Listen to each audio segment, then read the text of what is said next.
now. All right, everyone, we're here tonight. I'm Cosmac Grandpa. With me is Norm. No!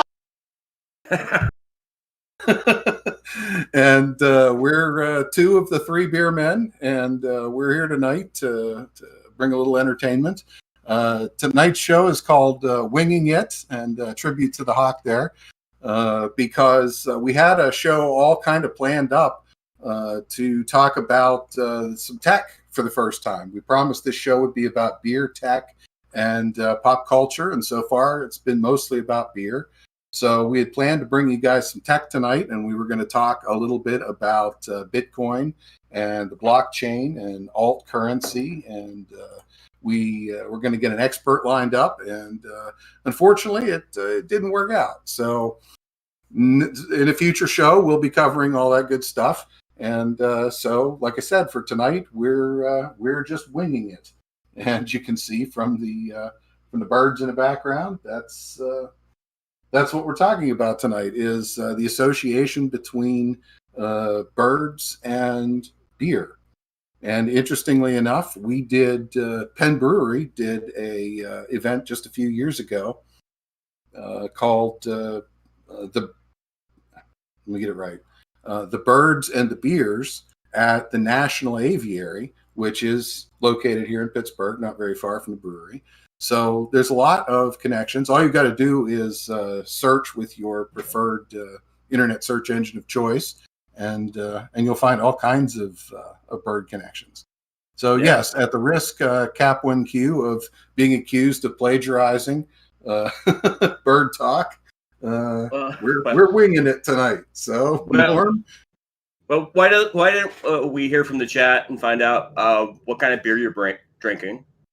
And while you do that, and you don't have to be drinking beer, but it's always cool to kick back with you guys, regardless if you have a beer or not. But if you do have a beer, please put it in the chat so we know. And Cosmic Grandpa and I will tell you what beers we're drinking. So, what beer are you drinking tonight, Cosmic Grandpa? Well, it just so happens I was asked by Brad on the last show what my favorite beer was. So I decided tonight would be the night, and it's Penn Pilsner, which is a nice Vienna lager. Contrary to the actual name, it is a Vienna-style lager. Nice and sessionable, not too hoppy, about 8 on the IBU scale. And 5.5 ABV, so not too terrible in the morning. How about you, Norm? What are you drinking tonight? I'm drinking the exact opposite of what you're drinking. I'm drinking Arrogant Bastard. Arrogant Bastard Ale by Stone Brewery. It's over here in San Diego, but I think they have a couple more open now. And on the back of it has a whole big story. And then it says, "This is an aggressive beer. You probably won't like it." And that's kind of what drew me to it. And it's not a fizzy yellow beer. I actually have a shirt I should have worn. It says "Fizzy yellow beer is for wusses." No offense, Grandpa, but it says, well, yeah. It's like hated by many, loved by few. And it's kind of a popular beer. It's 7.2 ABV. So that's kind of the alcohol volume beers I usually drink. But it has a cool cap. I like the cap. It has a little gargoyle on it. Nice. And the gargoyle's there to protect the beer. That's because gargoyles were placed on buildings to protect beer from evil. Nice. What do we have in the chat?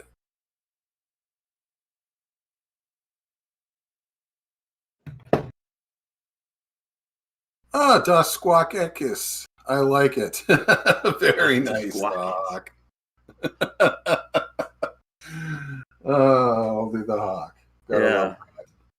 Yeah. There's a long history of beer and brews. As a matter of fact, just tying back to something we talked about last week when we were doing the ABV and the strongest beers episode. I happened to run across. Got it here. There it is. Let's see if that comes up. Yeah, a little bit from BrewDog's website. Yeah, the tactical and, nuclear the tactical nuclear penguin. And that one prided itself at the time in 2009 on being the strongest beer in the world at 32%. And one thing I would note is down at the bottom of the little description there, they specifically refer to it as freeze distilled.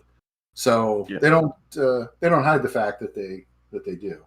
Yeah, no, they used the ice cream shop next door to them. I did a video on that about 10 years ago, back in 2009, I think, 2010, on my my other channel. So, wow, I when I used to homebrew, I haven't done much homebrewing lately because I haven't had time. But if I ever opened up a brewery, I always wanted to call it Birdwatcher Brewery, because all the stuff that we put into beer, like the grain, that's usually what birds eat, is grain. So I and then I had my little logo with me looking through two beer bottles, but I changed that to Beer Expedition. So I kind of stole that. Yeah, I have to find another article here and figure out how to get it up on the screen in relation into that. So while I do that, Mr. Anderson asked again, Norm, what you were drinking tonight. He missed. Oh, yeah. He's familiar with Arrogant Bastard. But what did Squatch say? He said something about, yeah, we're gonna do a call in possibly later, towards the end of the show, or maybe sooner, depending on how quickly we run out of material. Yeah. Considering, like I said, we're winging it tonight, as we said. Anybody already on the Discord, if you want to go wait in the waiting room. But pretty soon we'll be putting out the Discord link. So let me see if yet. Let me get that. This guy up.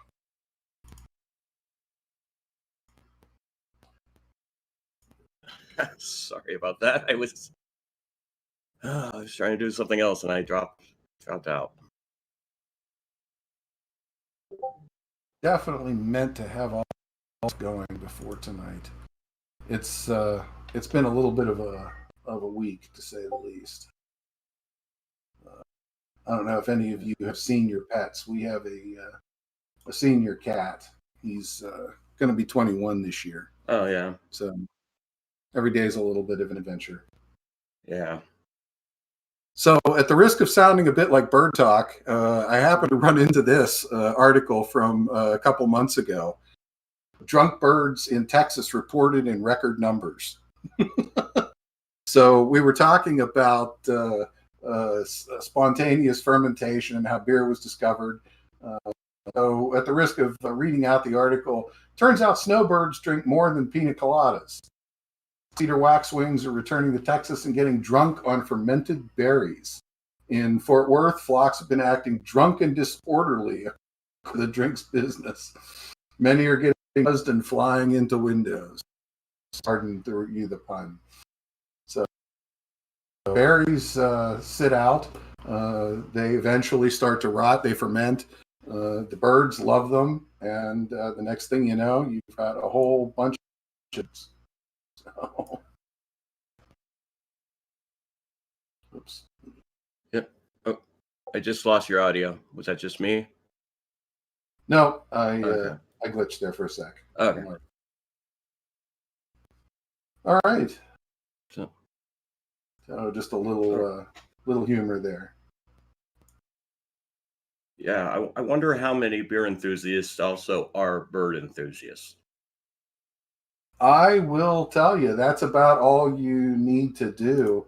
Like I said, use your preferred search engine of choice.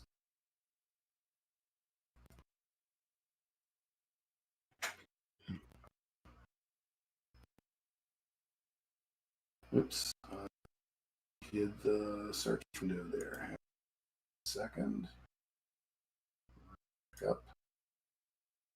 I got D-Live acting. Yeah, that that gives you an idea. There are more chapters of birds and beers throughout the United States than I think you can realistically count. Birds and the beers. That was Penn Brewery at the National Aviary, but there are just Chicago has a huge group called Birds and Beers, which has become quite popular over the years. Who knew? That's quite fascinating how things go. Yeah. So I know. if we talk birds, at the risk of overlapping bird talk, we'll make sure that we stick to birds with beer. Okay, yeah. That shouldn't conflict with Craig too much. Yeah. Yeah, there was a brewery, well, I think it's still around, all called Mendocino Brewery up in Northern California, that all their beers are named after birds. Like they have one called the Hawk, and I should have grabbed one of their beers because I've done a couple of those on my other beer channel, but all of them are birds. I can't remember all of them though right now, but so it's weird how much that is. Birds and beer go together. Well, bird lovers, beer lovers, there's nothing wrong with nothing wrong with that. Nope. I didn't know you were trademark Hawk. Yeah, should we start accepting calls? I was just going to say, do you want to open up the Discord? Yeah, we already got somebody in there, but I don't know if I want to let her in. Kitty, just come in here. Don't have to. It's my girlfriend in there.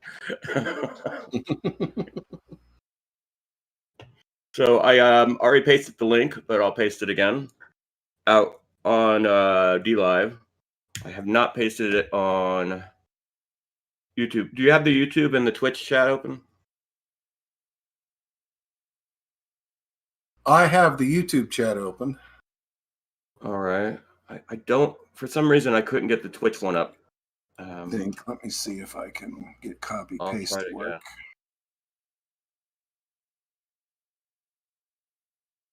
I'll paste it in Twitch. And I will paste it in YouTube. I mean, in YouTube. Let me see if I can get the Twitch one open. It wasn't coming up for me before. Thank you if you're over there on Twitch.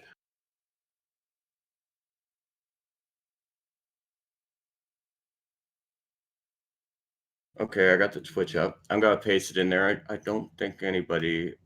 Oh, let me mute. I don't think anybody's over there. I don't see. I'll paste it there.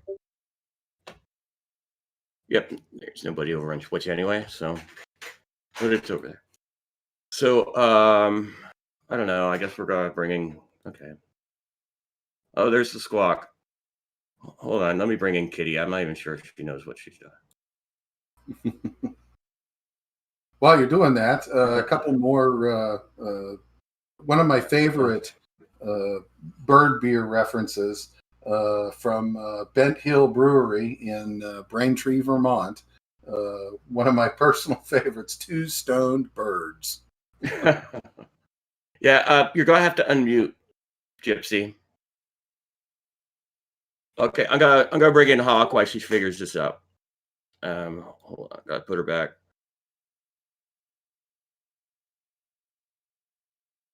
Hey, Hawk. Squawk. Sorry, Squawk. He just jumped back. Damn it. I think you might have pushed. Okay, I think you might have push to talk on. Go into your settings and change that. Just change that. It won't, because it will kick you out of. I don't know why that is. I've run into that before. So, we'll let them get their settings all ready. So you don't have to call in. Did you know you're in our waiting room? What? You're in our Discord waiting room right now. Why you got links like that? And I don't know what's going on. But I brought you in. You were muted. So wait, I was on the phone? Yeah, I don't know. Jeez, man, I spoke up. Come on. Okay, he's back. So let's see if he can. I don't know why. Might have to go into. Okay, is it working now? Squawk one. I'm gonna try to see what's going on. I'll be right back. All right, leave me with it. Yeah, Willie, Bruce was at Rook's last night. I don't know if any of you happened to be watching, but that was that was clearly quite a Patriots event last night. Bit of fun. Let's see who else.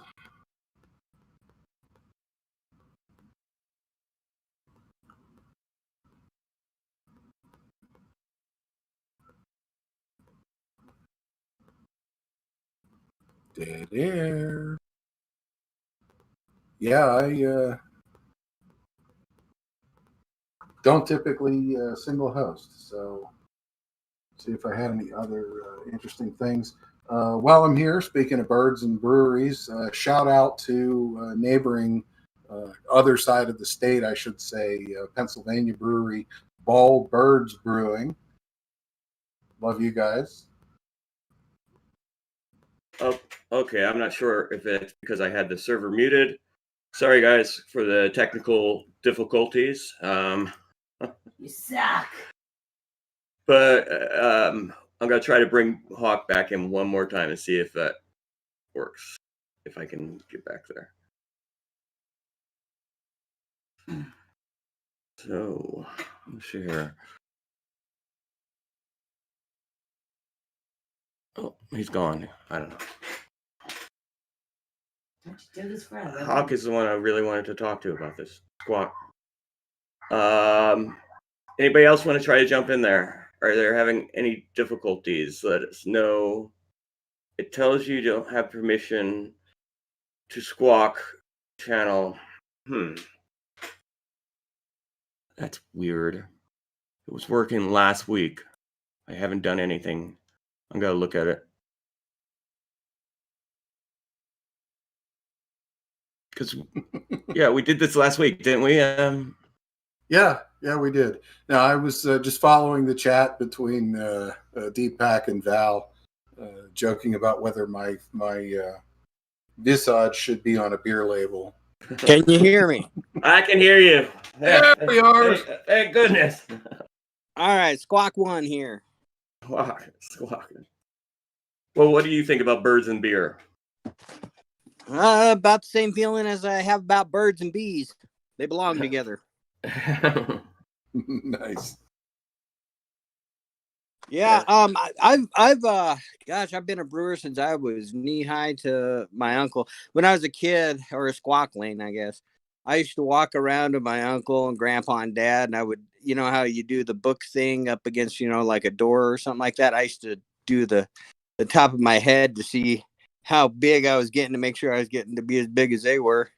But my grandfather taught me how to brew. He started me off with root beer. So I've been, I just go through phases, I guess, of, I get really into it and get into something new and and then it just kind of like something else comes up in life and I, got to go work or something like that. And then I get back to, brewing doesn't take a lot of your time, but it's very timely.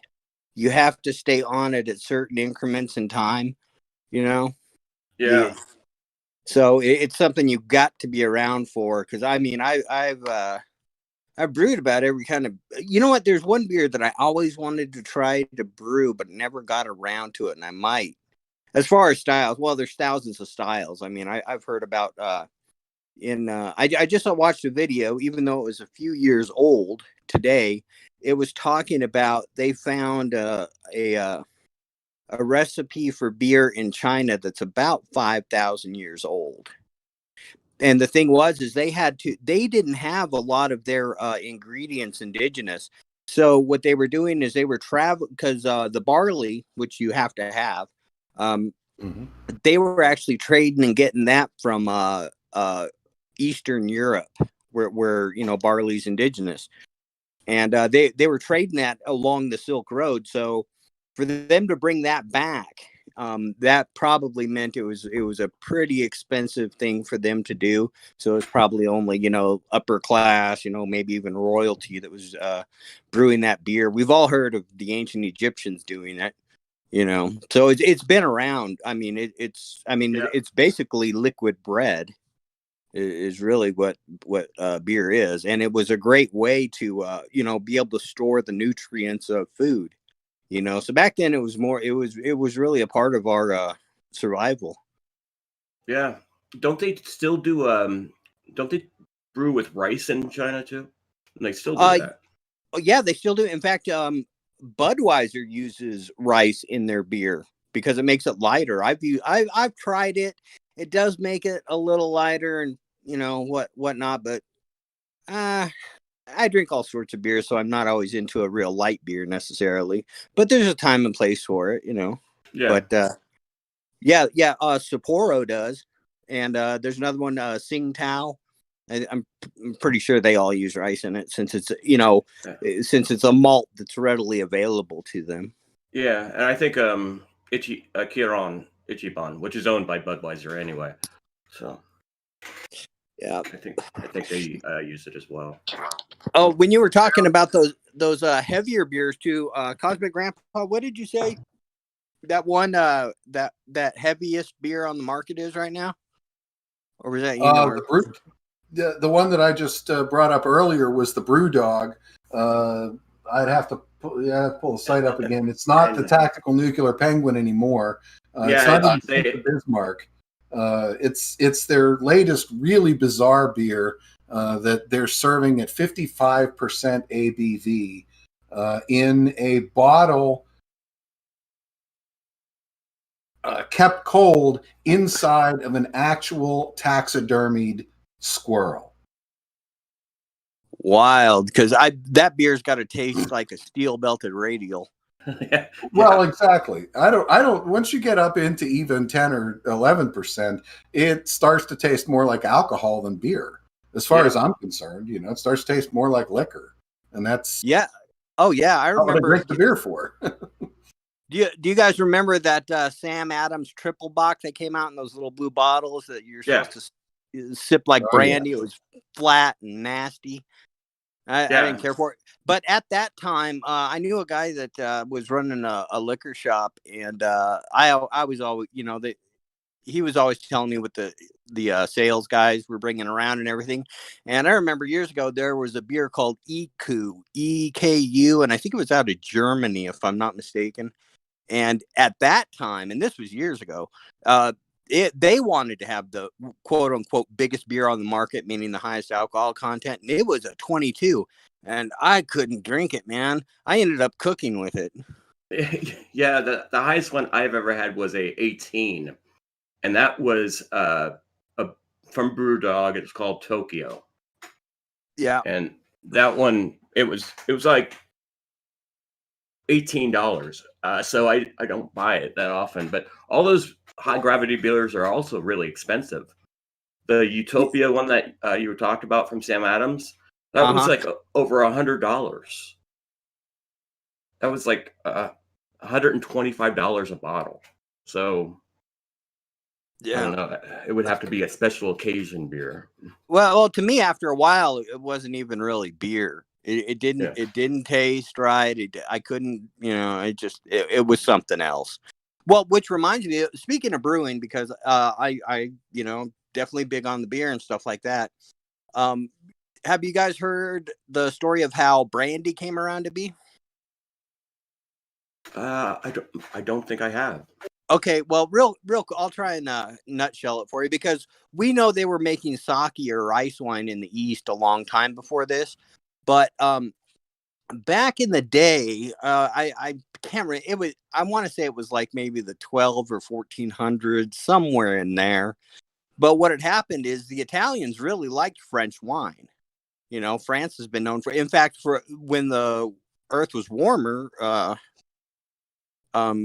even wine was grown even in England, the grapes, and it was processed there. But because of the cold weather, it made them tilt more towards beer. Anyway, so the problem was transporting it over the Alps or taking it by sea to Italy, down to Rome or Sicily or wherever they're heading to it. So they came up with this idea of running what we would call, or moonshiners would call, a thumper nowadays, and they were distilling what they were, and this is why we call it spirits today, is because they would bring the essence out of it at a low temperature, down their I don't know if they use copper, they probably used lead pipes back there for all we know, but they condensed it and they basically steamed the alcohol off and consolidated it. So imagine turning a 55-gallon barrel into about a 5-gallon barrel. Okay, then they could transport it over the Alps or by sea easier. And then what they tried to do is they tried to just pour water back in it. And as we know, you can't reconstitute alcohol like that. But anyhow, that's where we got cognac and brandy from, is because we got it over there to the Italian peninsula. And they were like, they tried to make it, reconstitute it. It didn't work. So I said, well, this is what we got. And they were like, oh, yeah, we like this stuff. We like this. And that's how that was really the first spirit in Western, whatever, politics or whatever you want to call it. I don't want to say politics around here, but that's how the Western civilization got into distilling. Of course, then the Russians got into it with potatoes and stuff like that. So just a little bit of info there. Yeah, we're winging it. We're winging it. So we're telling stories today. Yeah, I've always found it fascinating how most cultures have come up with some sort of beer. And there's some cultures that never even came up with cheese, but they all came up with some sort of beer. Oh yeah, well, I mean, or even metals. Yeah, I mean, there's just a lot of things that it's just how we developed. That I mean, there's obviously truth to the Bible as far as how the nations spread out, but there were some that were just like way out there on their own, or this could really go deep dive. I'd rather get back to beer, but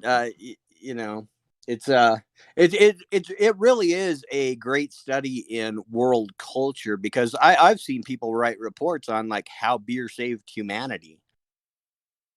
Wow. And if we didn't have beer around, starvation, plagues, pestilence, all that stuff, but it's definitely an interesting subject as to how far back it goes and what is it? I want to say, I'm going to throw out a number there. I know I'm wrong, but it's like the German strict purity law of 1317 or something like that. We talked about that the last show. Cosmic Grandpa's an expert on that. Yeah, 1519. 1519. Very good. A very good year. yeah, it was. And then didn't they have to update it later because they didn't know 1909 they updated it to include yeast. Yes. I know it was something like that. I read about it years ago. Obviously, I can't keep it all straight, but yeah, absolutely. It's really good, that they did do that. And I mean, there's still, even if you talk to Germans, they'd like this one beer from, I think it's called Pilsner Urquell. Yes. And I think Yes, and they love that beer, even though they don't brew. And here's another interesting one that I ran into. Do you know that Guinness does not pass German's strict purity law? So it's illegal for them to import it as beer. So they import it as Guinness. Mhm. It's kind of its own thing. Yeah. But I think what was it?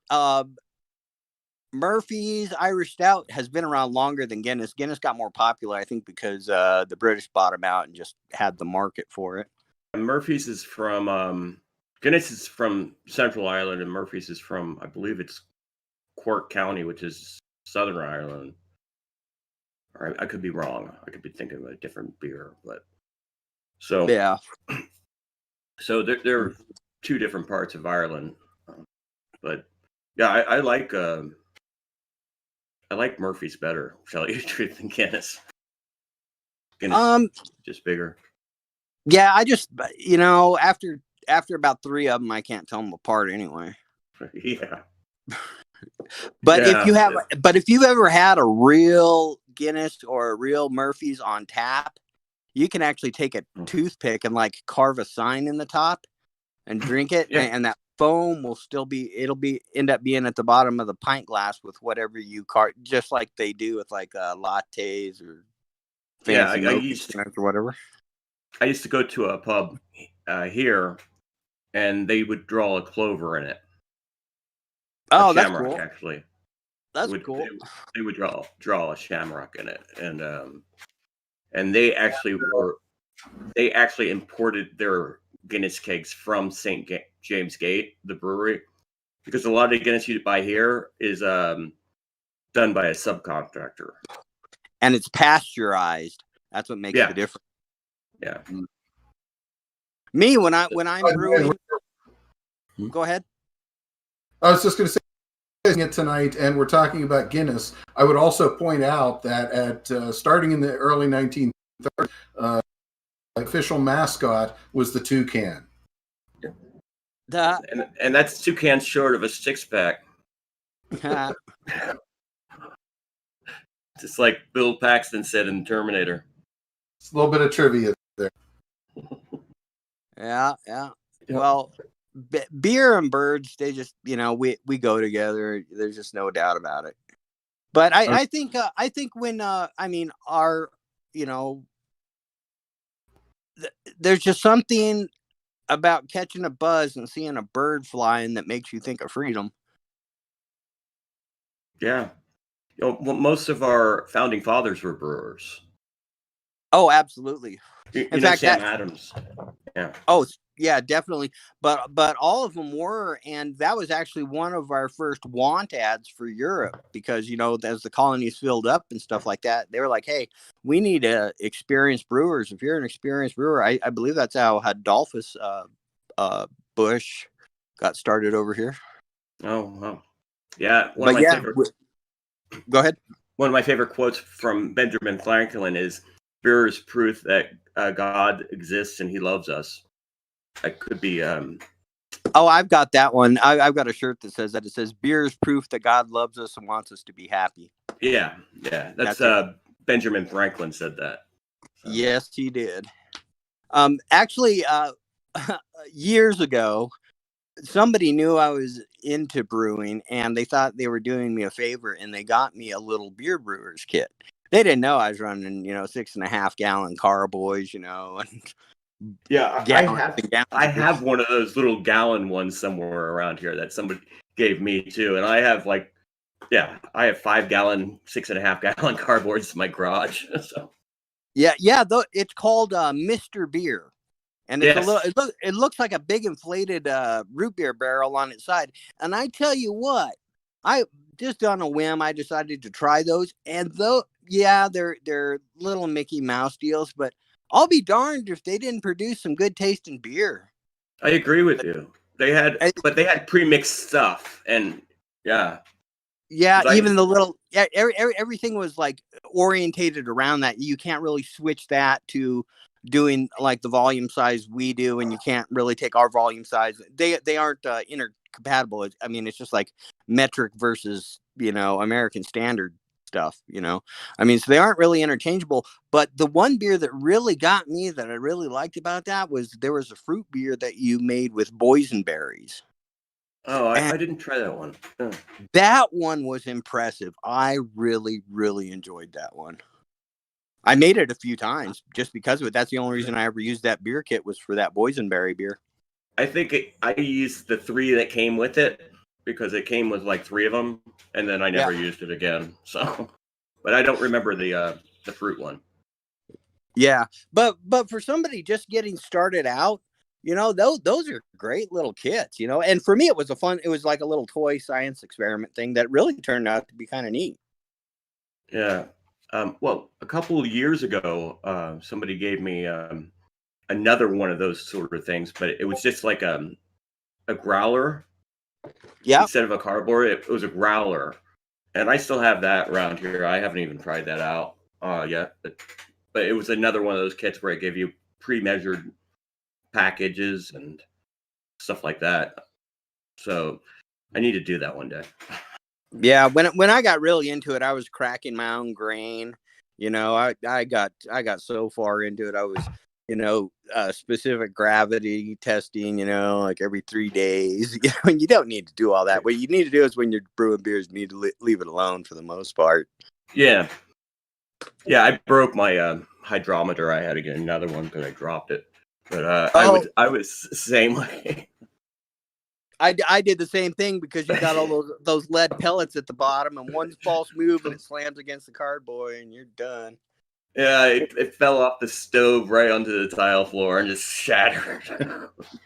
Oh, you're lucky. I ruined a batch of beer by that. I mean, I filtered it out, you know, but I was wondering about it because it's like I'm pretty sure those are lead pellets at the bottom of the, you know, hydrometer. Yeah. Well, yeah, I got another one. I never even used it because I didn't even care about the gravity anymore. Yeah, generally speaking, you can tell what you're aiming for as long as you know what your total fermentables are and what temperature you're running. You know, I mean, it's pretty easy to do in a closet in your house. Yeah, I would do it in my garage, and then it gets really hot out here. That's the problem. I only have a small window here because it gets really hot, and I would fill up like this plastic trash can with water and put the cardboard in there, and then freeze these ice bottles, bottles of water of ice, and then replace those twice a day. It's a lot of work. It's actually when you're doing it in a hot place. Oh, I bet. You know what? Speaking of that, on the opposite end, where it's, you know, cold all the time, it's easier for me to do in the house in a, you know, far corner or something like that. But I heard, because back in the Dark Ages, the Middle Ages, would, you know, even part of the late Renaissance, maybe the best beer brewers in the world were monks. Yes. You know, and people often, you know, devil rum and disassociate. And it's like, look, you can abuse anything, or you can enjoy something, you know, in moderation. You know, there's people out there that just, you know, if you're a Christian, you can't drink, and that's not true, but that's true to them. If it offended thy brother, you know, whatever. Did Jesus drink? I thought Jesus drank wine, if I'm not mistaken. Yeah, but you ask those tightwads, and it's gonna be like, oh, that was grape juice. It's like, no, it's the same word that Noah said, wine, when he got drunk. It's the same word. So you can't, but, you know, but anyhow, monks were the world's most renowned beer brewers. And way, way back when, I remember it was, oh God, I was just a squawkling, but it must have been, my uncles got into it for a while, but there was this big rush of what's called ice beer. There was Molson Ice. There was a Michelob dry ice, or you could still buy Bud Ice, but these are, you know, those are slick ass beers, you know, that aren't really up to what we're calling the quality of beer, you know. And obviously, when you're brewing at home, you're making a much higher quality. But what the monks used to do is way up there in their monasteries and stuff like that, they would actually build ice tubs. brew their beer in ice containers, and then they had like a special like spike and a hammer, and then they would brew it in ice. That's the true ice beer, and that's where the name comes from. But they would spike it, and this beer actually, it brewed for a real long, low time. It took forever because the Lord. Yeah, I mean, you usually want to run somewhere between 70 and 80 degrees. Yeah. When you're brewing, but with them, they must have, maybe they figured out yeast. I don't know what they're putting in it. A lot. We've lost a lot of recipes over the years. Well, yeah, because and technique. Hops is a preservative, and they used to use other things other than hops for the preservative. But like you said, whatever added, it must have had yeast on it.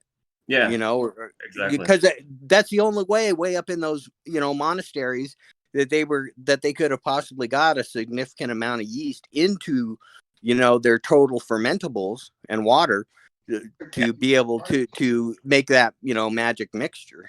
To where all of a sudden, hey, all right, the yeast is eating sugar, so it's pooping and farting, alcohol and CO2. Yep. I said that. Hey, we got Bruce Wayne that just joined us. Hey, Bruce. Hey, Bruce. Hey guys, can you? Here, man. Hey, there he is.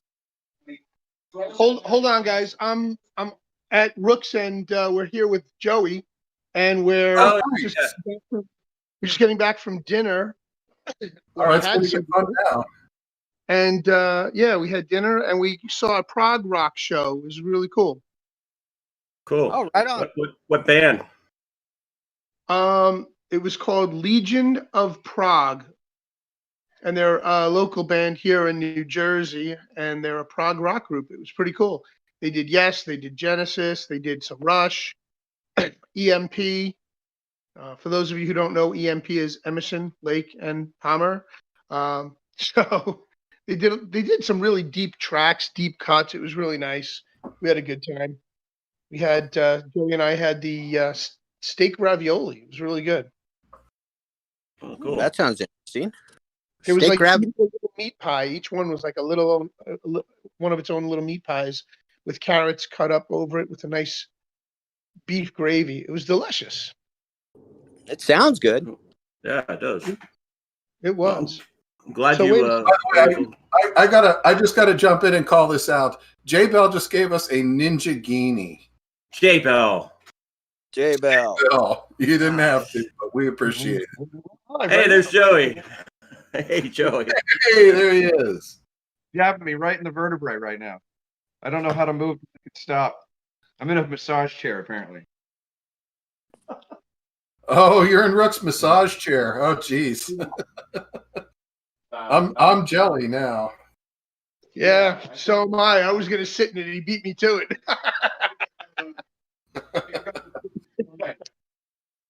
So we're all sitting here hanging out at Rook's, and instead of beer, she's making us margaritas right now. Hold on. Say hello to Rook, guys. Hi. Hey, Rook. What's up? Good to see you. Beer and birds. That's what's up. We're talking about beer and birds tonight. Beer and bird. Beer and birds. I got it. So where's Craig, our bird aficionado? But we got the squawk. We got the squawk. Hey, we got the squawk instead. We got the expert. The bird expert. And the squawk knows quite a bit about beer too. So yeah, Very cool. I know things. So let's hear what you know then, Squawk. Oh, you just missed Well, it. I was hey, Bruce Wayne, I was just getting into just different forms of brewing and how we've had it around forever, and we've even lost some beer technology along the way in certain ways that the monasteries and the monks were brewing beers in the Middle Ages, Dark Ages, etc. and whatnot. Right. And so, did you ever have the ability to have monks brew? Yeah, I did. I actually did. They still do it over in Europe that way. And when I was passing through Switzerland, yes, I did. Very cool. But it was, I was talking about a specific brew. I mean, I was just young when it was like a big thing, because I remember my uncles all getting into it. And you can still buy, ice beers like Budweiser, or there's probably a few other brands that still make a quote unquote ice beer. But how they the monks back in the Middle Ages used to make ice vats and brew their beer real slow in that. We were discussing, yeast, and how somehow they were getting enough, because they didn't really understand yeast back then. Okay, but somehow they were putting something in there, hops or who knows what, that was providing enough yeast and enough good strong yeast that they could actually brew beer in ice containers at very low temperatures. Yeah. As the resident historian here, I would just throw in there are two basic sources of yeast for natural fermentation. Yeast floats in the air and exists on almost anything. You could go out to a wheat field or a barley field or even a cornfield and take samples and use microbiology and show that there's yeast just occurring naturally on all those surfaces. And that's why grain will ferment spontaneously. The other big source of yeast is the area that you're in and the natural surroundings, which is why certain regions of, for example, Germany, brew very distinct varieties of beer. It's not just the grain that they're using. European barley is European barley. Perle hops are Perle hops. It's what it is. But it's the different varieties of the yeast that occur naturally in different regions, and that's why certain caves and certain other areas prove to be really conducive in those days to lagering and brewing beers. Oh, absolutely. And in fact, something I was reading about it a while ago, was like the store, like you said, caves or monasteries or even like farmhouses, that they actually had, vents at the top, and some of the yeast would actually just blow in naturally that way to, their grain and their, well, it's called a wort. We all know this, but, it would that, and that's how they figured it was getting in there. But it's absolutely an amazing study, because technically yeast is a fungus, I believe. So it's just hey, thank God, like Benjamin Franklin, that something like that just magically turns, where would we be without yeast? We certainly wouldn't have beer. Well, that's and the history show that we did a couple weeks ago, I pointed that out, that we knew how to make beer 6,000 years ago. The monks were making beer from 500 AD to 1500 AD, much later on in the process. And yet it was only in the 1900s that Pasteur published the first paper scientifically showing the chemical process by which yeast produces alcohol and carbon dioxide. So Okay, It was 1906 before they recognized yeast in the Reinheitsgebot. Very interesting. That's cool. And monks still make beer today. There are breweries like Sierra Nevada. Okay, did she just give us another Ninja Genie? My goodness. Wow. Oh my gosh. J Okay. Bell, you're too cool. Who's dropping us Ninja Guineas? J Bell is dropping us Ninja Genies. Jay Bell, love you, darling. Thank you.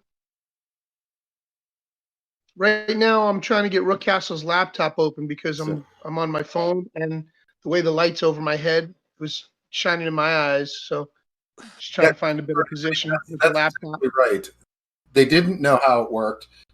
They just knew that if they put these ingredients together and they put it in a certain place and they waited a certain time and it was a certain time of year, that magic would happen. That's pretty much brewing up until the 1800s. Yeah, and Yeah. like I said, it was a great way for them to store the nutrients out of the grain. I mean, you can only bake bread so far in advance, and it'll mold, but you can keep beer a long time over the winter, which was traditionally, when they only had so much they could go out and do. They could only do so much hunting. They couldn't really work crops or anything like that. But beer really sustained them. In fact, I've got kind of a crazy theory about why it's gotten so bad in America with the alcoholism, because of the cheap crap pasteurized beer. If people, all these generations before prohibition, all that, were drinking the traditional beers, you know, because a tradition, like a homebrew, will fill you up faster, and you've got some nutrition in there, a lot of B vitamins, a lot of carbohydrates and stuff like that. But you know, I don't think back in the day they were brewing it for alcohol content like the mass brewers do nowadays. And if there was more nutrition in the beers like there is in homebrew, I think we would have had. I mean, there's still always going to be problems, Well, but I think we would have had less problems. Yeah, it helped the monks fast too. When they fasted, they drank either beer or mead. Because when you Yeah. fast, you don't eat, but you can still drink. Yeah, you Yep. you hit it on the head. It wasn't really about the alcohol. It was about preserving the grain longer than you could preserve it any other way. Because bread gets moldy. Even flour gets infected by insects and things like that. But beer has the benefit of, this is a great fact, no bacteria that is harmful to humans can Sorry, live one more. in beer. So beer is safer than water in almost all cases. That's also why they made the wine too. Because it was safer. Because a lot of times water was worse than wine or beer back then. Yeah. But keep in mind back then, and that's back to what you were, to your point, Hawk, absolutely correct. Beers back then were typically 2.5%, 3% alcohol. Beer, men. The number 3 and the word beer have to be next to each other. Yeah. No. Yeah. Chris, And you I guys have to go give out a there, shout out to give to us the chat. some footage from Rooks.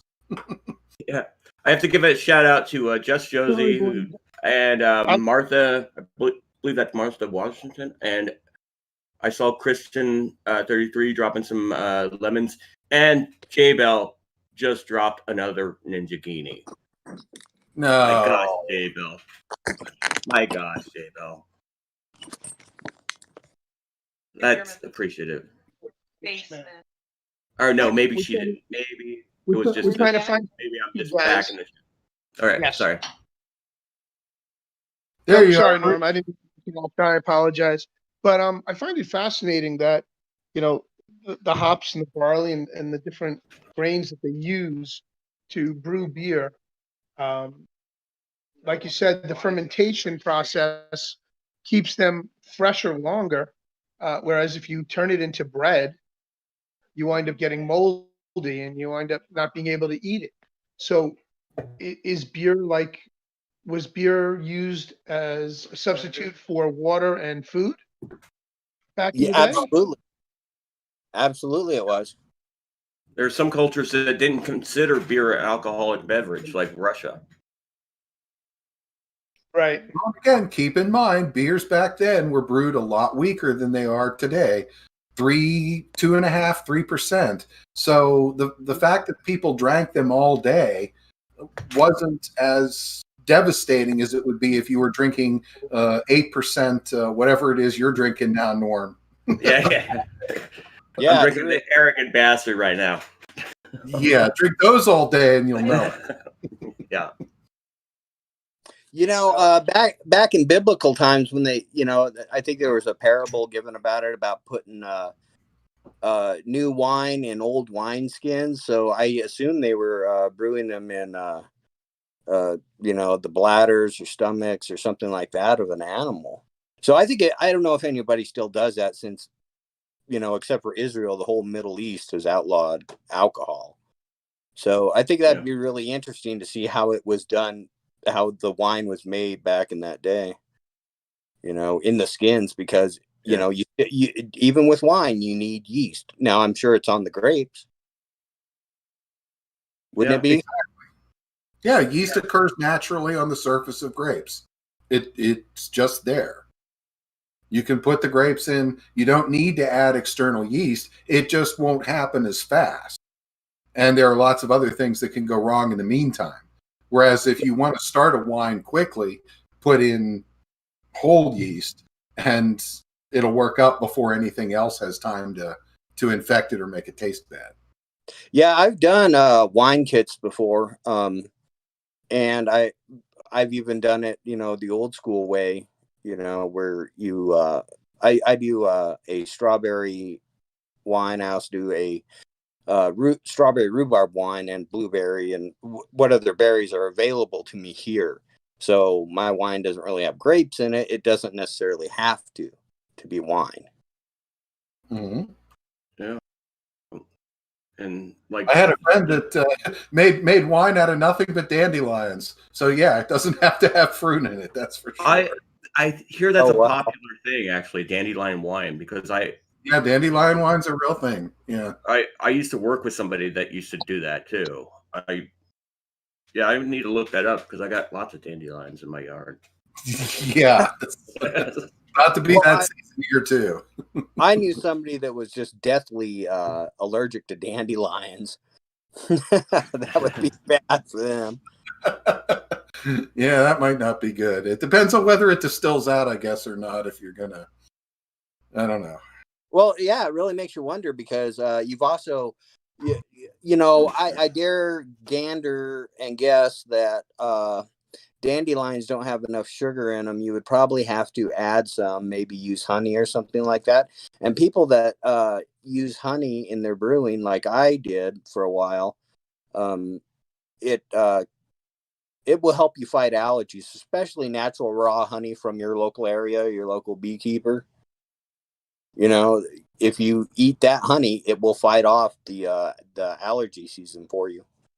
Yeah, that's the only time I go to the farmer's market and get the local wildflower honey to do that. Well, I used to. Our farmer's market, I think, is back, but Yeah.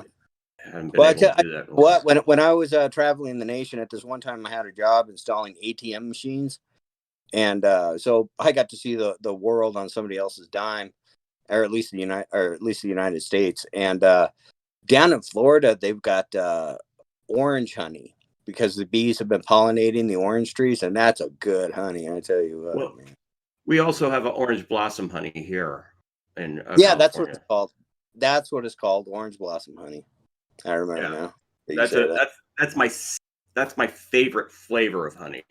And when I tried to do a mead one time, that's the honey I used before honey got way too expensive to make mead. So yeah, I'm turning my camera back off. I feel more comfortable without it on. Okay. Nobody needs.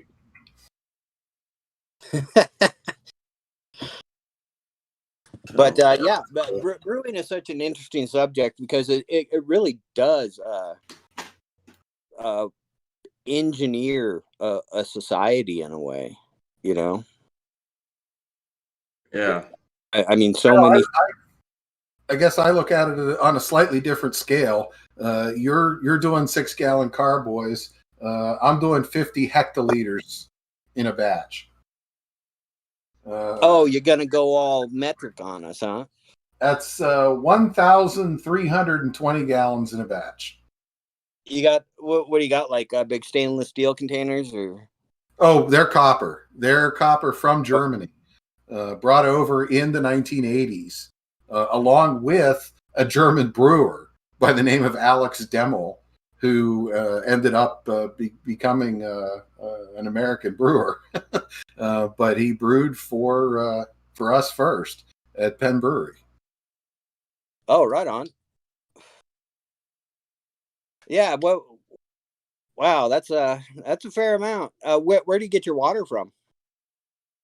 Uh, well, I almost shouldn't admit this, but we use city water, and it's fantastic because the city water comes basically from just upstream on the Monongahela River, and it's natural. It's water that is very close. There's a reason why the area that we're in it was settled by Germans originally in the 17 and 1800s and is actually called Deutschtown, which literally is German for Germantown.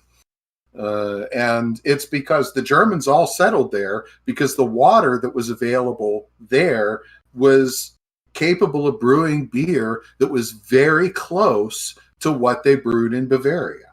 The mineral content, the hardness, everything was very close. Oh yeah. Oh, some places do have good water. Okay. In the area where I'm at, we really don't. Believe it or not. I mean, I have a spring, but we've got a lot of iron in our water. We have to filter it. The Air Force and Army, the Air Force Base and the Army fort both have water treatment plants. I mean, literally, if you don't have, I have a filtration system in my own well, but still, I have to heavily filter it. And but when I was brewing, because I did want to use that even after I filtered, I used glacier water, and I've been really happy with the results of it. Probably not really available where you're at, but it's not in the scale that we would need it. 1,320 gallons in a brew, and we brew twice a day. So Yeah. that's 2,600 gallons of glacier water would be a lot of work to get in here. Yeah, it sure would. I have an abundance of it. I'll ship you some someday. Well, we have a small batch system that brews 10 barrels, or about the equivalent of 20 kegs. A nice pilot system for just playing with stuff. So yeah, we could. So about That'd be 1,600. perfect. Correct. About 1,600 gallons of water is of glacier water is what you need. Well, to do a full brew, yeah, that's what we would need. But yeah, let me see. No, I'd have to do the math, and math ain't my thing at night. Yeah. I We need to you know, prime being an small. electrician, my math is mostly trig. I use that, all sorts of basic calculations, but mostly I think all of us end up using business math more than anything else. Mm-hmm. Well, I was IT for how many 35 years. So yeah, I used all kinds of math for all kinds of things. Now I'm glad not to have to use any math that's any more complicated than what it takes to brew beer. I've got my grandfather's slide ruler sitting around. I still don't know how to use the damn thing. I use a calculator. I've done demonstrations on using slide rules in the museum. I had to do my final electronics, and I'm actually an EE major, electronics engineering major, and I had to do my final exam on a slide rule because we weren't allowed to use calculators, but we were allowed to use slide rules. Okay, yeah. So I could talk to you about inductive, capacitive, resistive combination circuits. I've got some really hilarious shirts you would absolutely love, with I, R, and C on it. Okay. Yeah. Do you remember this acronym, Eli the Iceman? Induction. What the letters? Eli the Iceman is induction leads amperage in a capacitive circuit, and vice versa with a inductive circuit. Amperage leads or amperage lags when you're talking about motor loads and stuff like that. Mm-hmm. Oh yeah, no, I know what you're talking about. Phase inductance, absolutely, yeah. The only acronym I remember from electronics school was not necessarily repeatable. It starts with bad boys, something our young girls, but violet something willingly, and it's for Yeah, remembering the resistor color code: black, brown, red, green, yellow, violet. There, Yeah. you know what? There is a very similar one, and it comes out of out of phones, so you can remember your twisted pairs back when we used to use ring and tip. Now everything's VoIP or voice over internet protocol. If you have a hardline system, and it's digital now. But back in the day, when you had a ring and tip analog phone system, you had your twisted pairs, and it was white, red, White, blue, green, yellow. sorry, blue, orange, green, brown, gray, with white first. So white, blue, white, green, white, orange, white, brown, white, gray, and then the set repeated over again. Yeah, I've done up to 200 pairs. Yeah. I installed payphones. Oh, back okay. in Yeah. So I used to work on North Star systems, the North Star telephone system. Okay, yeah. So if you can Nortel. remember your color code for a 25 twisted pair cable, you can do a million pair cable. It's always the same set. Yeah. Yep. And then you've got your new Cat 5 and Cat 5e that everybody, and that's white, orange, orange, white, green, blue, blue, white, green, white, brown, brown, and that's with the clip side down on an RJ45. Yep. For a straight through, unless you're doing a crossover. If you're doing a crossover, it's the opposite on the other end. Yeah, correct. Now, Yep. but That's see, what I care. I ended up in telecommunications after I mastered electricity. I went, I think I mentioned this before, but I had enough working hours, and I had 4 hours of school in by the time I was a 4-year apprentice, that I got given the choice to take 2 extra parts of the state exam, because it used to be a hands-on and a written exam to get your journeyman's, but you had to add industrial and specialty. And if you added those 2 parts to the exam, you could go right on to what's called a master's or an electrical contractor. So I went straight from apprentice to master. I got to skip a grade, I guess is what you'd call it. But it was after that, because after 4 years of pulling wire and having, I had wonderful teachers, though. They didn't hold you back. They taught you in the field whatever you were ready to take on, as long as you were safe, and whatnot. But after that is when I got into telecom, and telecom was definitely, right then when it was peaking, and I got in, into the ATM installs, and then I also did a lot of RFID stuff. And the RFID technology was given to Walmart from the U.S. government. Said, hey, what can you do with this? Who knows where RFID tech really came from? Aliens, maybe? Who knows? Well, Maybe they found it in the pyramid. that's another show. That was last night's show with Jay Bell. Yeah. Yeah, that was Okay. Yeah, so. But then I got, and I got Bixby certified after that. Then I also got into NICET for a while too, which is fire alarms, So and I've done some lineman work too. So I mean, I'm a well-rounded journeyman master electrician, man. I mean, I really know the field, and I know other fields too, which really come in handy.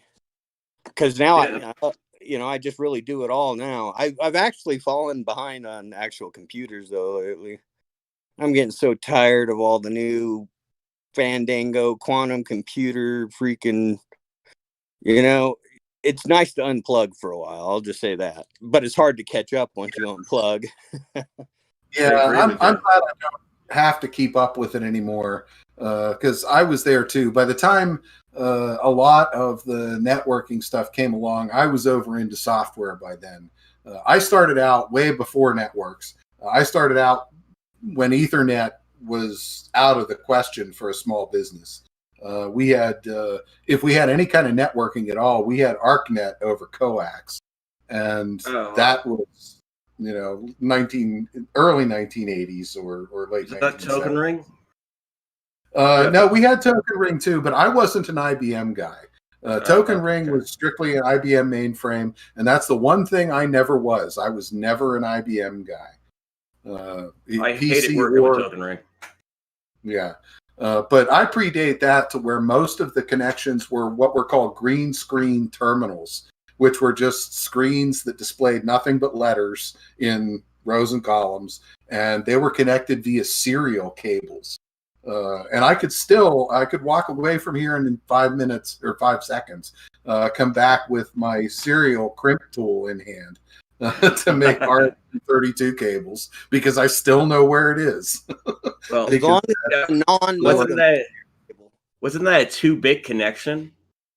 Like literally a 2-bit, or did they go to 4-bit? No. A serial connection was essentially a 1-bit bidirectional. So there was 1 bit going in each direction at a time. Well, yeah, that's what I mean. There's 2 bits. There was 1 bit going in and out. Yeah, we never IO. really thought of it as 2-bit. It was just a bidirectional 1-bit serial connection. Serial is it's going out, it's going up and down, and that's it. Well, it's kind of like fiber optics was used back in the 70s. I mean, there used to be this connection called hot melt. Now, in my schooling, they showed it to us, but we never used it in the field. Everybody uses puck and polish or C-core, quick clicks. But what was amazing to me is one of these jobs, it was a few years ago, because once RFID came out and got big and everybody started using it, any retailer with a large inventory control system just found it wonderful to be able to, inventory everything en masse with RFID chips instead of hand counting, human error and all that. But I saw Lowe's do this. This is the insane world we did. I did about 5 stores with a crew of, 6 or 7 guys. And we had to do this overnight while the Lowe's stores were closed. But Lowe's used to have this great system. And they were running fiber optics to every one of their stands, like the paint shop or the appliance shop or anywhere where you had, a service orientated plate, maybe at the wire cutting shop or whatever. All their computers were run off of fiber optics. But apparently they made too much money this year or whatever. So they went in and had these crews, and there were probably 20 crews running around across the nation, just like mine.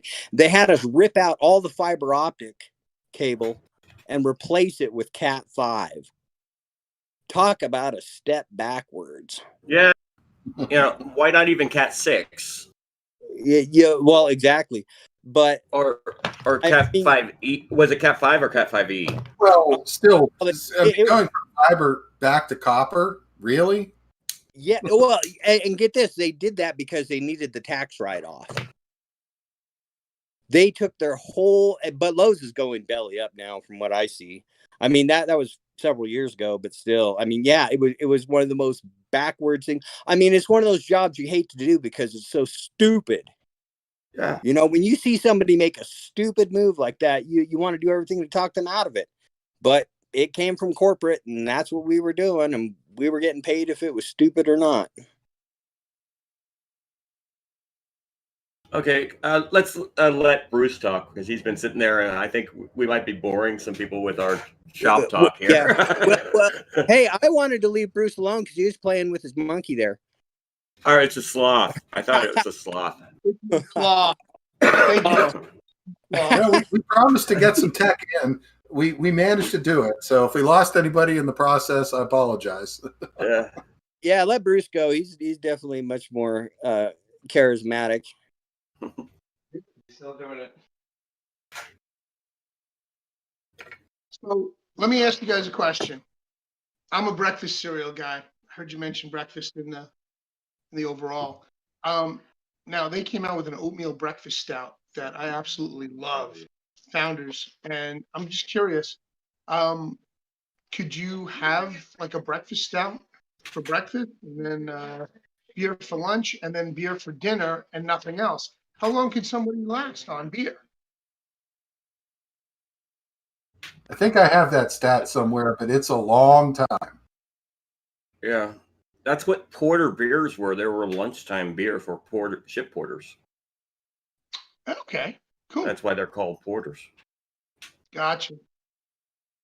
And fresh homebrew, like what Cosmic Grandpa makes and what we used to do, it definitely much higher in nutrients, vitamins, vitamin B, carbohydrates, stuff like that. I mean, you can live off beer for a scary amount of time, actually. Well, like I said, the monks used to brew it, and then that's fast. That's how they fasted, was drinking beer or meat. No kidding. So they were Because they- allowed to drink beer, but they couldn't eat food. Yeah, they couldn't eat any solid food. They could drink. Like a. Very interesting.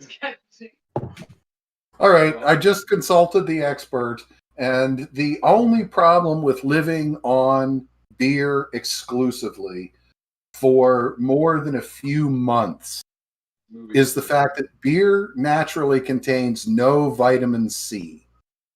Oh, So Scurvy. To live exclusively on beer and nothing else, scurvy would set in. but if you drank a Blue Moon with an orange, you could get around that. There you go. That would work.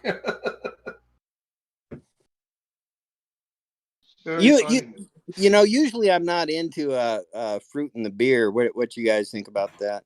No, I said if you have to add fruit to a beer or pretty much anything to a beer, that means, yeah, beer. Yeah, the beer isn't good enough. Fruit Well, what- yeah. Well, I see a difference in brewing with a fruit like that blueberry wheat or that boysenberry, where it's actually in there. And fruit beers are actually popular in certain places, like in Europe and Bavaria and stuff like that. But that's Yeah. different than fruiting after it's brewed, Correct. like thrown with it. That's where I draw the line. Well, Right. well, like what do they call those beers that are made with fruit that are naturally fermented? I know What's the the ones you're name? talking about. They come in I those forget. fancy foil top boxes, and they're corked Yeah. because they got a high, compression, just like a champagne. Well, they use champagne yeast in those, but they're well, not in that one, but the ones I'm thinking of, they're naturally fermented. But yeah, they make beer with juniper berries, and that's a special type of beer that's made with fruit. As long as it's made with fruit, yeah. But if you had to add lime to it or orange, I don't think that's to cover up some imperfection in the beer. Get Vagisil, man. Kitty Does just that joined answer? us. Did that answer your question, Bruce Wayne? Yes, it did. Hey, kitty.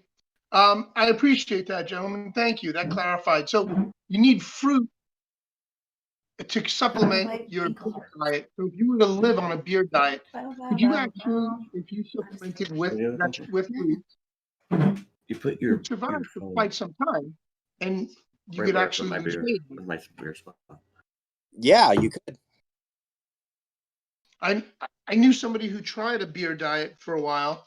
Lasted about 2 weeks. I don't know what he was supplementing it with. I really didn't get into detail, but he told me that's all he was drinking for like 2 weeks straight. It was just beer.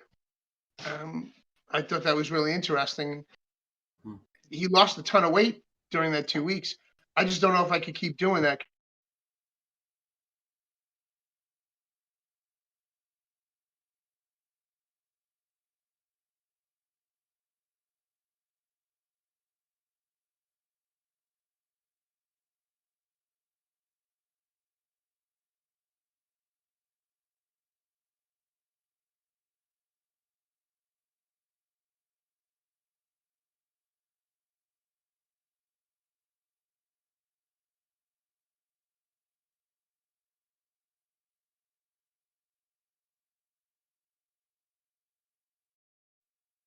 A very close dear friend of mine, got me into storing stouts because a stout gets better with age. If you stick it in a cool, dry place and just let it sit in the bottle, they actually get smoother and tastier. And I've got a few of them that, like, whenever I buy a 4-pack of any of my founders, I always pull one and put it into the back of the pile, and that stays there till whenever I decide to roll through it. So What that go ahead. Oh, I was gonna say that sounds like the lagering process or lagering, however you prefer to Yeah. pronounce it.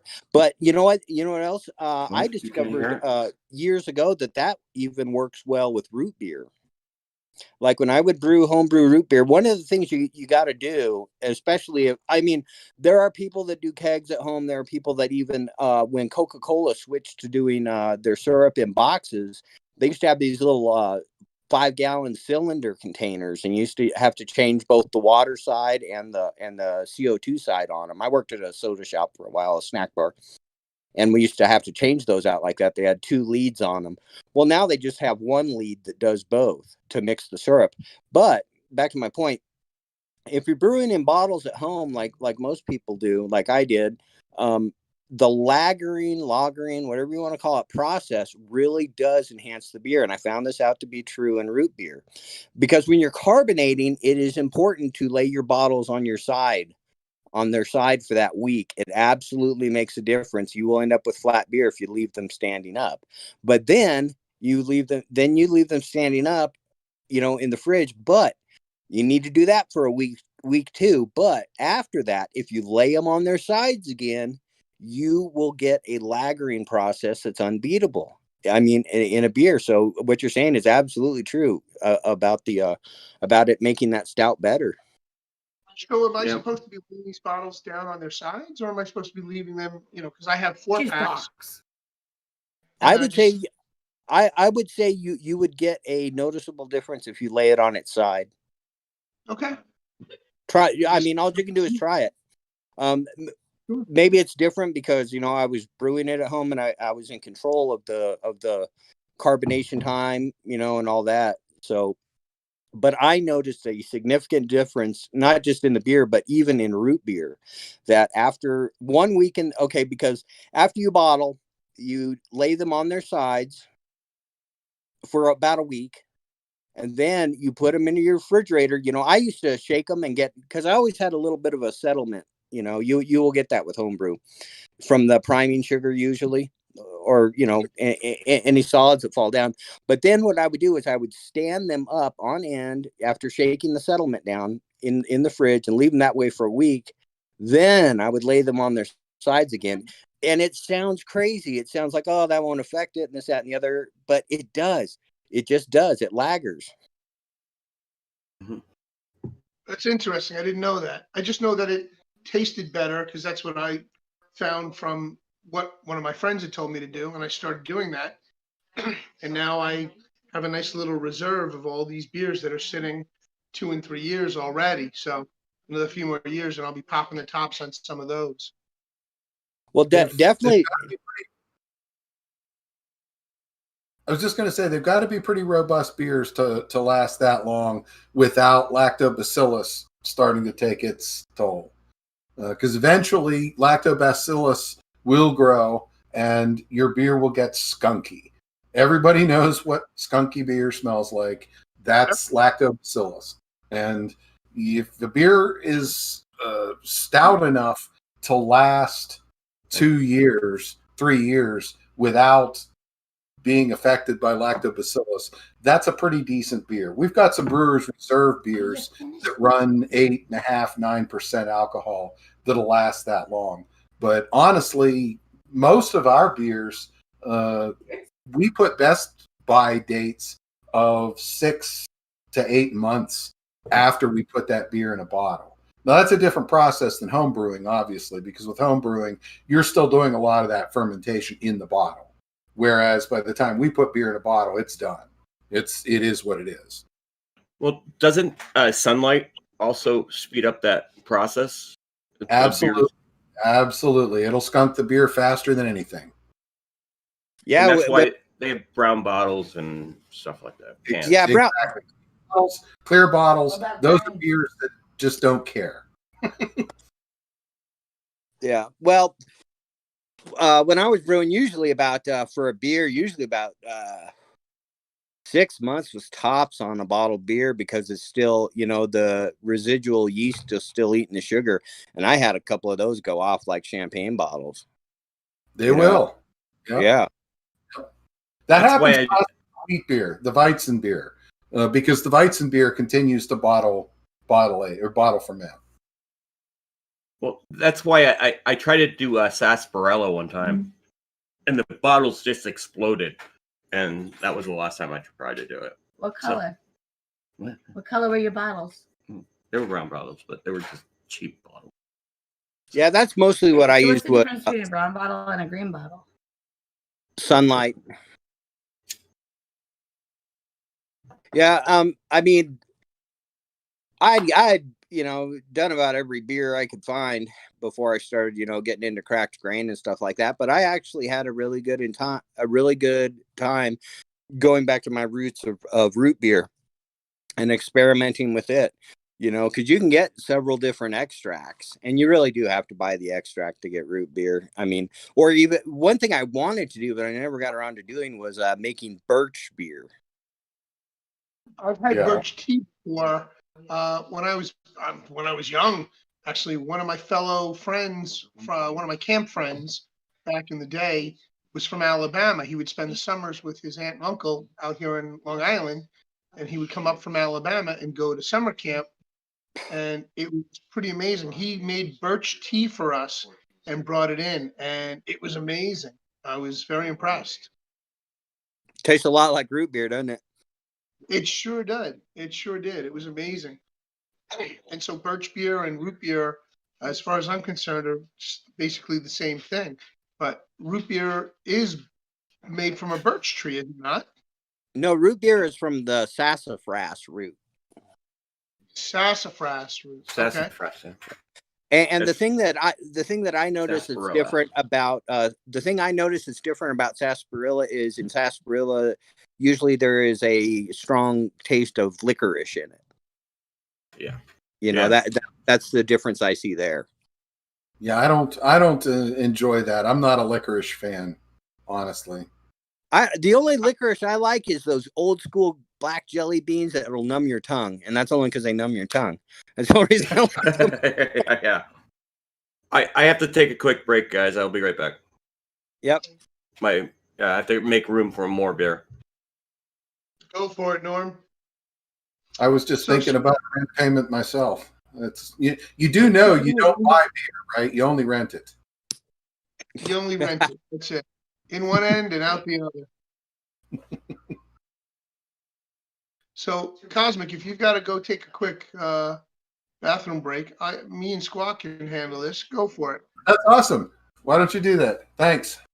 Yeah, Yeah. we got it. So, Squawk, I didn't come in early enough to find out, but do you have a favorite type of beer? Oh boy. Yeah, I really do. I found this beer years ago, and then I was brewing at the time, so I, obviously tried to imitate it and mimic it, and did a really what I consider to be a better job than the original. But there was a brewery down in Utah, in Moab, Utah, and it was called Eddie McStiff's. I don't Eddie even know if I don't even know if they're still around or not. But they did they did a couple of wheat beers, and wheat beers were really getting popular at the time. Like I think the Schilling 40 or one, I can't remember the name of it, but they had settlement in it. And you were actually supposed to take the bottle and shake the settlement into the beer before you drink it on those Schilling. I want to say it's a Schilling 90 or maybe I can't remember the number, but it was Schilling. But Eddie McStiff's did a raspberry wheat and they did a blueberry wheat. And I loved that blueberry wheat so much. I made it again. But there was another one I was talking about earlier. I was already into brewing at the time, but somebody sent me a gift, and it was a little brew kit called a Mr. Beer.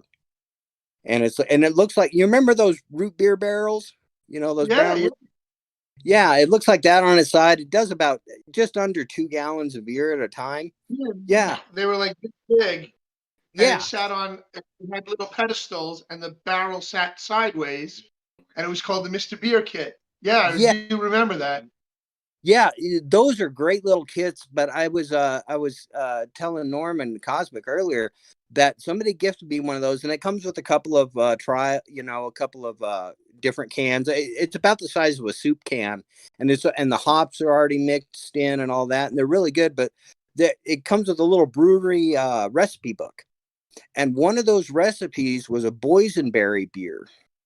And I tried that too. And that was really good, you know. But, you know, it's, I don't know, you could probably find them in most supermarkets, but it's Oregon is the brand, because they have wonderful berries in Oregon, different, you know, but in the shopping, it's probably in the canned soup aisle or probably in baking. Yeah, I bet it's in the baking aisle.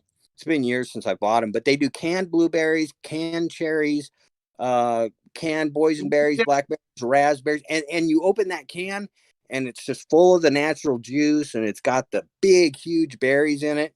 And you're supposed to put them in a blender, and I did that. You know, I followed the recipe to the T when I first made it because, you know, you just do, you know, follow the instructions. But You want to that make sure you do it the first time before you start messing with it. yeah, absolutely. But that boysenberry beer really impressed me. But I think my favorite one was the blueberry wheat, because the boysenberry you could taste in it, you know, and the beer was actually a little bit of a purple color, you know. But the Eddie McStiff's blueberry beer, you didn't taste the blueberry at all till the aftertaste, and it was just a hint. It was just an essence, kind of like you know, you go to those fancy restaurants and they serve lemon in your water, and Right. and you just take, yeah, just an essence. And I really liked that beer. That's probably got to be my all-time favorite, I would think. But then Very again, cool. you know, I get in the moods, you know. I mean, I go for I like ambers, I like Bocks, I like them all, really. I mean, it's just really the cheap crappy beer. You know, the mass produced, the Hams, the Schaefer's, you know, Right. beer like that it's like, yeah, not really my thing. You know, you'd drink it if you had to. If you're fishing, you're gonna drink you some beer, and it doesn't matter if it's the good stuff or not. Yes. I won't. I won't. Well, the other night I had a Stellar, so I shouldn't say that. But yeah, but if it comes to like any of the Corona or Dos Equis, or I just can't do it. It's like a headache in the bottle the next morning. Yeah, you know what beer I used to really like though that was good was Amstel Light. That was a little different, though. Yeah, you're right. That one was a little different. That one was good. Now they have Heineken Light, which I guess is about the same thing. Yeah. Yeah. Amstel Light was a good tasting beer. But it's funny, you talk about ambers, like you used to be into ambers. The first amber I ever tried was when I was visiting my sister down in Gainesville, Florida, at University of Florida, where she went to school.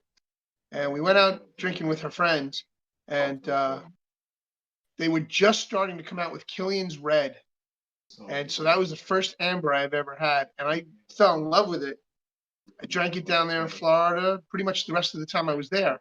And then years later, I went back to visit her after she graduated because she decided to stay down there for a little bit. And I don't remember it being the same taste. I don't know if they must have changed the formula or the brewing process, but you know, 4 years later, 5 years later, it wasn't the same beer. And it became more commercial. I think by that point, I think, what is it? Anheuser-Busch now owns Killian's Red. And Cosmic? Bush did that with a lot of them. AB InBev, which, yeah, that's Yeah. the conglomeration that formerly Anheuser-Busch. Yeah. Yeah. AB. And they did that with a lot of them. There was a beer bar down the street around the corner from me that was called Tony's Dartsway, and they opened up Golden Road Brewing, and they had that for about 3 years before Anheuser-Busch made them an offer they couldn't refuse. And it changed because the quality and quantity, there's a difference. They wanted quantity to override the quality of the beer. Yeah, they wanted the money. Yeah, you could taste the difference when AB InBev takes over a brewery. Even when they took over Budweiser, which was like 12 years ago or so, probably longer. There's a difference. That's why I like Sierra Nevada, who's still and Stone Brewing, still independently owned, not owned by any big brewery. Isn't New Belgium still privately owned? I believe so. And I just confirm that, but I don't think so. I think New Belgium is sold out.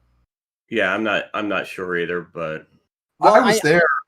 I used to have a good relationship with New Belgium. The one of the executives over there, back in 2014 or so ish, is originally from Pittsburgh and had a real fond spot for us. So we used to do a lot of cross stuff with New Belgium before they exploded and went crazy. And yeah, they got big fast. yeah, Well, they I know- did. Well, I know that New Belgium used to, and like you said, they probably sold out or something like that. But when they were starting, they really treated their employees well. They took care of them really good. Well, I did a story about 10 years ago on my beer blog how one of their employees fell into the hops, or not, it was a grain and died. So I don't know. Well, hey, accidents happen, especially Yeah. if you're gonna win a Darwin Award, you're gonna win a Darwin Award. And if you're gonna win one, what else worth dying for than beer? Yeah, exactly. Yeah, But- New Belgium was swallowed up by Kieran, just so you know. Oh, Kieran, Kieran, yeah. they're owned by InBev. I know that for a fact because they have a brewery in Culver City, close to me. They're owned by InBev. Kieran is owned by InBev. Yeah, Well- and Kieran owns New Belgium. So there you go. Well, Cosmic Grandpa, the reason I was asking you about water earlier too was you can call me crazy, but when I was traveling the nation doing my thing, I would stop. But I mean, some of the guys would go out and party all night and hit all the. Not me. I saw so many cool off the road places like the Daisy BB Gun Factory, and I think it was Eureka, Arkansas, or something like that. But I looked up the towns and places we were working at in advance. So I did go to several breweries. I took the Coors Brewery, and there's actually a Budweiser brewery up near Fort Collins, Colorado. So I went to both of those. But I tell you what, I could taste the difference between the Budweiser made in St. Louis and the Budweiser made in Colorado because Colorado had better water. Bottom line. Yeah, Yep. yeah. Oh, it's Look, definitely, that's a big one. Yep. And Yeah, Coors it's just hired crazy. my uncle's company, my uncle Charlie. He had a company. The company's still around. That a lot of homebrewers actually use his sanitizer, 5-star sanitizer, which uses a citrus agent to clean the vats, which is basically it sterilizes and it's also could be like ingestible. Are you familiar with 5-star sanitizer? Yeah, I've heard of it, but I don't really know much about it. Yeah, my uncle started that company for Coors, but other places like Coca-Cola and other beverages use his sanitizer because it's made from citrus that sanitizes the vats. So, what do you use for sanitation, Cosmic Grandpa, at your brewery? Oh, very large 50-gallon vats of very caustic material that you have to wear masks and gloves. I was That's- gonna say caustic. Yeah, Hey, Bruce, big time caustic. Exactly. hey, Bruce Wayne, do you think you're ever gonna get into brewing? You ever gonna do some home brewing? Maybe in another 10 years from now, to be honest with you. I have so much else going on. Between my family, my business, and my other 2 businesses that I'm working on. I don't have time to brew, but I do like to visit breweries. Yeah. So we're making plans to come visit Cosmic for Oktoberfest. Hey, Cosmic, Rook Castle, Joey and I are talking about maybe getting together some kind of like hotel package or some kind of B&B or Airbnb and bring a whole bunch of us Patriots down to the brewery for a big Oktoberfest party. What do you say? I was watching last night when you guys were live on Joey's channel, and I heard you guys suggest that, and I think that's a fantastic idea. I already plan to reach out this week to 2 different places. One is an absolutely gorgeous bed and breakfast. It's called the Priory. It's built in an old church, and it's now a bed and breakfast. And it's an awesome place, and we have a nice arrangement with them where if we can set up the time. Now, Oktoberfest is going to be a little tough because Oktoberfest is when it gets when things get crowded. So it's good we're planning this ahead of time. But if we get enough people, I mean, how many people would they be able to hold at the church? well, that the Priory, I'm not sure. That might be 10, 15, 20 rooms. I'm not sure what their total capacity is. However, right down the street from the brewery, a brand new hotel just opened last year. And they should have more than enough accommodation to handle everyone. And I haven't talked to those guys yet, but they're part of the same Chamber of Commerce that we're in. And, I'm sure I can reach out to them, and we'll see if we can't set up some kind of a group package. Cool, that'll be good. Look, it's not going to be Houston in May, but it's going to be Oktoberfest in Pittsburgh. In Pittsburgh, yeah. Well, we'll definitely do that. And Oktoberfest is a fun time. Now, do you guys have like a real big Oktoberfest celebration in, around, and the town and the area? We do. Specifically, our brewery sets up 2 giant tents over what would normally be the parking areas for the entire building, which is a 4-story building. So it's a huge area. And set up a two-story Oktoberfest that can hold about 6,000 people at a time, which Wow. it's a big event. That's about what we get down there: 3, 4, 5, 6,000 people on Friday, Saturday, Sunday. So if you want to start clearing your calendars, Oktoberfest will be the same as Oktoberfest in Munich, which is the last 2 weekends in September. I'd have to look at the calendar to see what it is. It's not even October. It's going to be the last 2 weekends in September. Well, sure. If you know anything about Oktoberfest, you know that the first misconception is that Oktoberfest is in October, because it's not. Oktoberfest ends in October, or ends when October starts. But Oktoberfest official is the last 2 weekends in September. We can always change it to Squawktoberfest. There we go. No, we can do that anytime. That's right. And we can have it like anytime. Year round. Yeah. Squawktoberfest. Oh, you know what else? Something else I was going to tell you guys. There, but once again, back to those neat little Mr. Beer kits was there was just stuff you could buy. I never did figure out because the label was just crazy. Sure. But they sold these little packs of what they call Booster, and yes, I remember that. What was the Booster? The Booster was some sort of sugars, obviously, or a combination of really good sugars that it lagered that beer really nice. In fact, I bought a case of it off of them. I had I think 30 packages came in it, and it was about 2 cups per package. So and you use that in place of your total fermentables.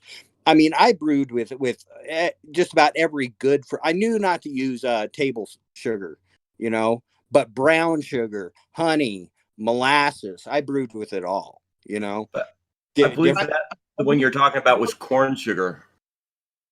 No, it was something else. It was called Booster. I've used corn sugar. I even used cornmeal before in my beer. It gives it an extra kick. What you would do is in your carboy, you get a piece of cheesecloth and just a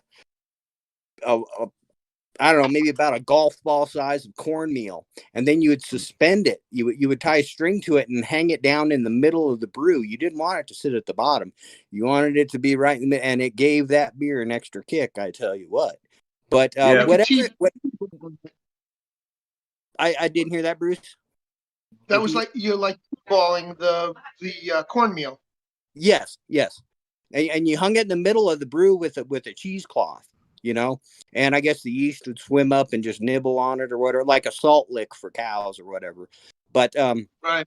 whatever that booster was made out of, whatever, it was a combination of things. It wasn't just one thing, you know, but whatever it was, that sure made that beer lager and made it crisp and really gave it some real good body to it. You know, I swear by that stuff. When I get going again, I'm definitely going to order another case of it.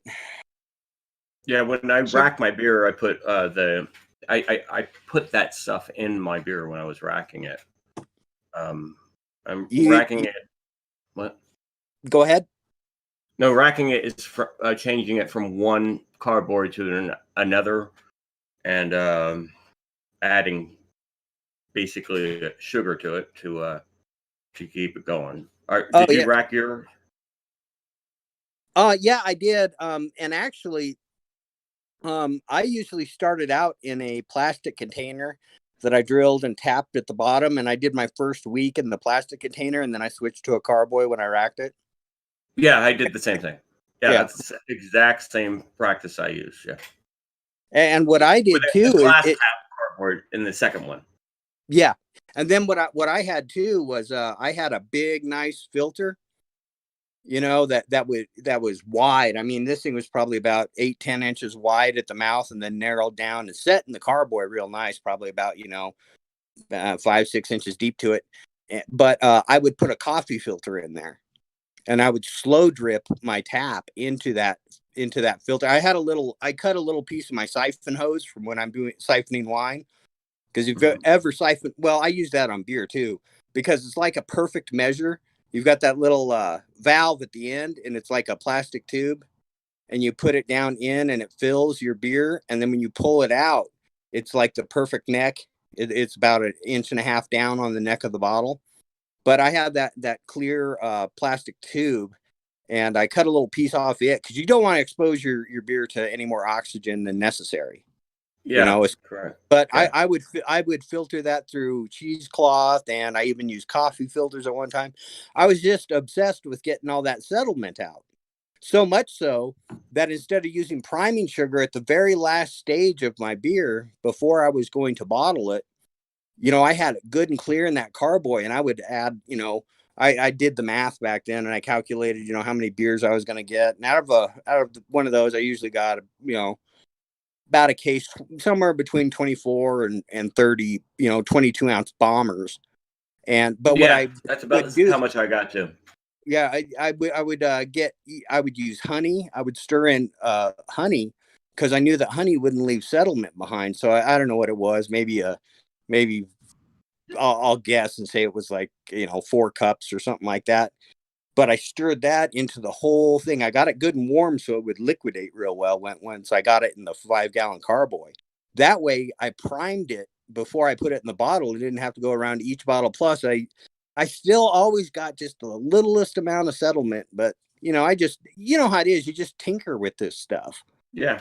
I know exactly what you're talking about. Everything you just said, I've pretty much done it except for the coffee filter thing. Thanks for that tip. I use cheesecloth. Yeah, cheesecloth will get you a ways, but it's just one of those things where you don't want to leave it, get it caught up in there too long. Besides, we've all had beer floods before too.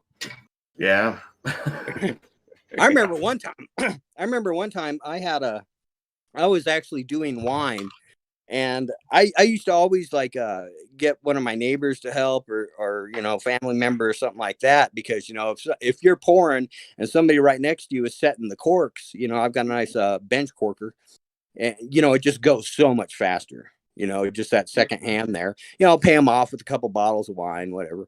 But I had a drip, and I probably lost about 2 bottles of wine that ended up on the floor. And I was doing this. I'm not ashamed to say I was doing this barefoot, and I caught a buzz because I was sitting in that beer, because that you will absorb alcohol through your skin.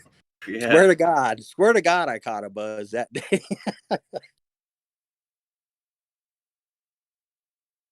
Wow. Oh,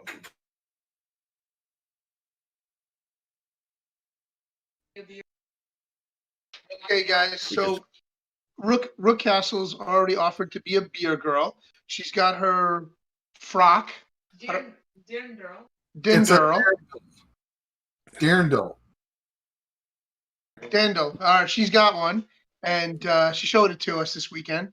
And we're going to try and coordinate and have Rook Castle get everybody together. So anybody who's interested in doing the Patriot Pittsburgh Oktoberfest weekend at Cosmic Grandpa's Brewery, get a hold of Rook Castle in the chats. If you have her direct cell, if you have her email address, please contact her. She's going to start coordinating everything.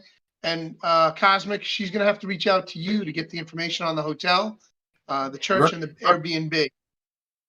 Rook already has my contact info. If you don't still Rook for any reason, I can send it back to you because I still have yours. So just let me know. All right, no worries. I'll let her know. She's over on the other side of the bar with Joey and her daughter right now, hanging out. So we're just hanging out. We're winging it. yep.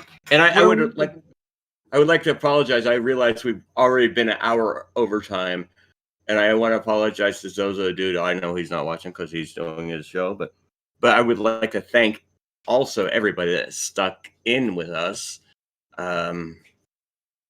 during this time. So that's really cool. Shout out to Christian I 33. feel a little bad. I think we split the audience here. I'm looking at D Live. We've got 22, and Zoso Dude has 27. Hey, Kitty. Yeah. So I feel like we kind of split the audience there. Yeah. I feel bad about that, but the conversation was just going so well. We were into so many things. And Hawk, you filled in as like a great guest tonight because you have so much knowledge on the subject and tech as well. So wow, I'd like to thank you for that. Yeah. Thanks, Hawk, for calling in. And Bruce, I'm glad you could join us from Rook's laptop. It was very awesome to have you here from the. Big fun, everybody. Thank you, Rook. Appreciate the And love. Hawk, I will consider you like an honorary beer man from now on because Absolutely. Squawks, welcome back anytime. So it's 3 beer men and 1 beer bird. yeah. Well, it's been a pleasure being with you all. I always enjoy chatting with you guys, exchanging information, the fellowship we got, we don't even need a talking stick to pass around. I wasn't trying to end the show right there. We can go on if you want. If you guys are all into No, OG just actually posted in the chat that he was just over in Zoso's, and he, I guess, had a few tech issues and had kind of a rough start. So I'm personally in favor of going over and showing Zoso a little love. If you guys are all, I'm down with that. Guys, go over to Zoso Dude and tell him the 3 beer men sent you. He'll get a kick out of that.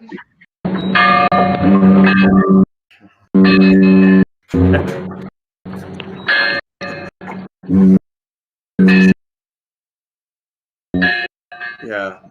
No, I felt bad for running over, but we're just having such a good time. So Yeah, maybe we'll look at slotting the show sometime that we don't have to keep it to an hour and don't have to worry about running over other people. yeah. Yeah, but I'm definitely down for running over to Zozo and showing him some love. He really brings in a lot of us. I mean, really enjoy his subjects as much as I've enjoyed in talking to you guys. It's just one of those things where you gotta choose one thing or the other, and it's like, well, we've had our fun. Yep, I agree, Hawk.